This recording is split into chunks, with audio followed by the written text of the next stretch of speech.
When a woman is ready for marriage, she understands this about a man's pain.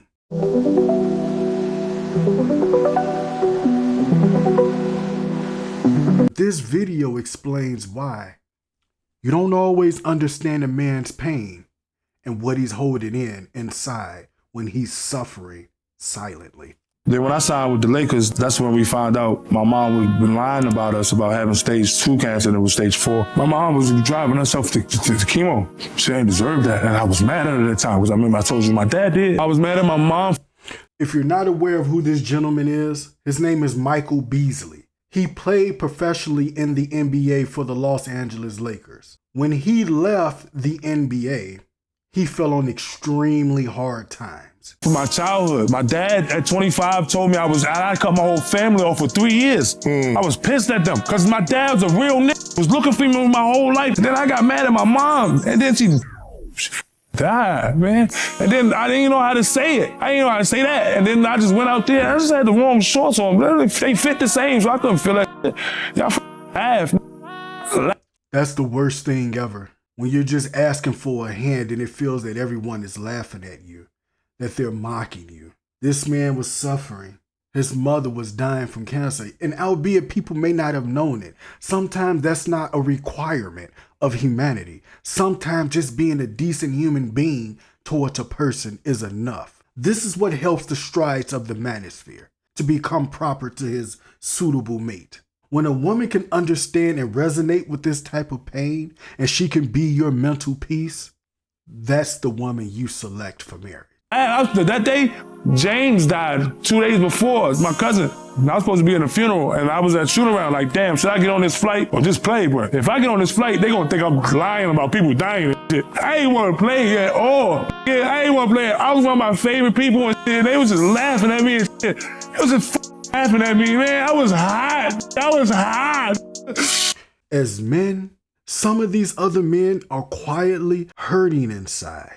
This type of pain that this man is displaying, it is unlikely that he's been holding this in for a couple months of years. This man has been likely holding in this pain since the inception of his youth. This man has probably been around nothing but pain and misery growing up. And for him to be fortunate and to make it to the NBA and walk away with nothing, and I get it, people are going to say that's his fault for making the wrong choices. Do you know what life is like for a person to go from making $0 to $300 every 2 weeks to making millions every 2 weeks? That is a different conception for a man. You don't really understand how to digest it. What you just assume is the money will continue to come. But this man was responding and asking for a hand. And it seemed as if the way he's explaining it, every hand he extended for, they slapped his hand away. So all he got now is his memories and his pain. And big ups to his recovery. Somebody needs to congratulate this man and let this man know, keep going, keep fighting, because it's worth it in the end. Your life matters, especially as a man. There's too many men being told they're not needed in life. This is the result of what happens when a man constantly feels he is not needed in life and he serves no utilitarian need in life. We could be reading this man's obituary. Happily, we're not. I was hot. I hated them, man, because my mom didn't deserve that shit. And then James, and they let James die in their car, man. I couldn't be there for him. And y'all laughed at me. Nah, I'm gonna cry a little bit, but don't act like you don't notice, right? Just act like you don't notice. Yeah, I hated that year. Your mom dying, that robbed you of your ability wanting to play basketball, huh? Yeah, I couldn't, like, Magic Johnson and LeBron James, my favorite people, I couldn't even be happy around them because they was laughing too. Imagine, and this is what they say sometimes, don't ever meet your heroes, don't ever meet your idols, because sometimes you will turn out to be sorely disappointed. One of the things I'm happy about is that he is getting this out and he is taking the risk to speak about this on a public platform where the internet is forever and the internet never forgets about you.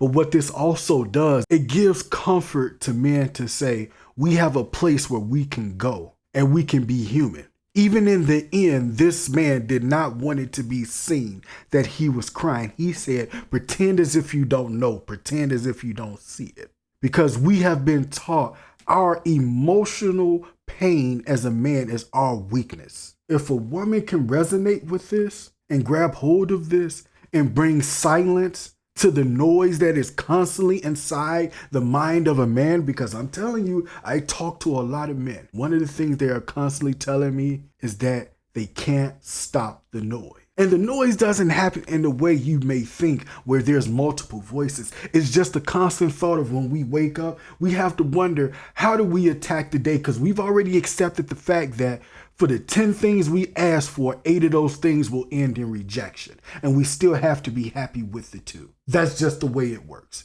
And we have to wonder, how do we get to this next level in this thing called life? Because in the end, the reason why the happiness matters the most to a man, the reason why he's crying, because when your time is up, you can't take any of this with you. But one thing I guarantee you, if a man can go on his deathbed with a smile, he will do it with the upright joy fulfilled in his heart.